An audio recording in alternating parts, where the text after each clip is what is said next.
Welcome back to Muscle in the Morning. I'm Dave Palumbo, and today is Wednesday, April 1st, 2020.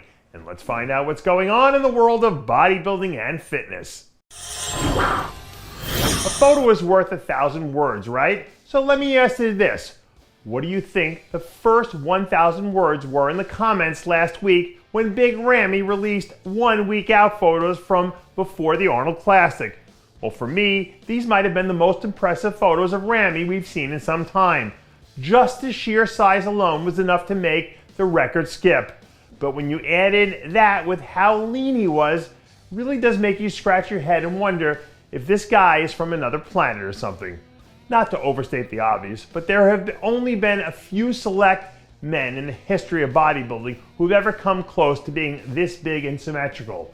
And when you're at that level, you're only ever one punch away from changing the entire fight. For years we've been joking around about Dexter Jackson being immortal and competing forever, since he's literally the only person I've ever met in my life who never seems to age, at least his body.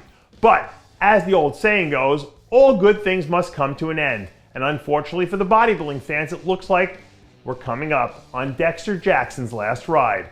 A few days ago, Dexter confirmed that the 2020 Olympia would be his last contest, officially bringing to an end one of the most incredible careers in the history of the sport. Not only is the man an icon and the winningest athlete of all time, he's also one of the nicest and most down-to-earth guys you'll ever meet. And that's something I don't want to get overlooked. The 2020 Olympia was already going to be really special for a lot of different reasons, but the fact that it'll also signal the end of an era will make it all the more significant for everyone in bodybuilding. It always amazes me how many adults are unbelievably bad at accepting feedback.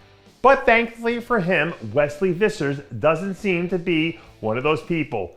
On Monday, Wesley's team released new photos that featured the Classic Physique All-Star sitting somewhere in the neighborhood of 280 pounds. Based on what we see, Wesley looks like he's managed to stay relatively lean, which means that his trademark line should still be intact. So whenever we are finally able to get the season rolling again, hopefully we can all expect to see a revamped and reloaded version of Wesley ready to take on the rest of the division. And finally, this will be the final episode of Muscle in the Morning. I just can't stand doing this show anymore. Featuring new and upcoming athletes. Come on, enough is enough. These people need to get a life and find another way to get attention from the fitness community. I'm not going to be the guy to sing the praises of all the hard work and sacrifice and dedication they have to their craft. And to all of you Muscle in the Morning haters out there who are cheering and toasting the latest news I just revealed, April Fools. And thank you all for being the fools that you are. And that does it for yet another edition of Muscle in the Morning. I'm Dave Palumbo, reminding you to always be true to your passions and make sure to follow us on Facebook, Twitter, and Instagram.